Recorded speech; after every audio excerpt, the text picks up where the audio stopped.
Danas Nevenko Marić, novi načelnik novosadske policije, na zboru pročitao imena 16 lokalnih SNS-ovaca koji su bili u Ćacilendu, pa dobio 16 tužbi.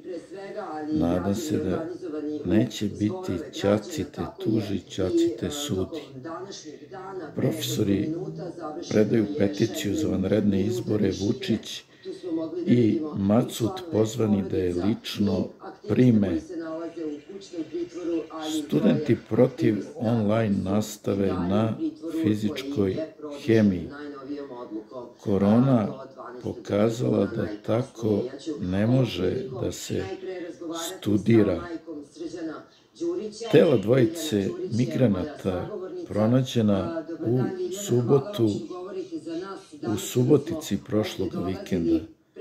Do sledećeg petka evrodizel koštaće maksimalno 187 dinara za litar.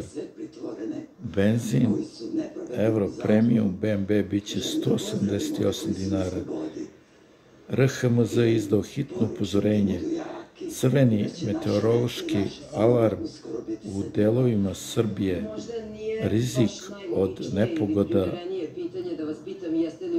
Jetel na društvenim mrežama sada najavljuje da će N1 i Novu uvrstiti u svoju ponudu do kraja juna.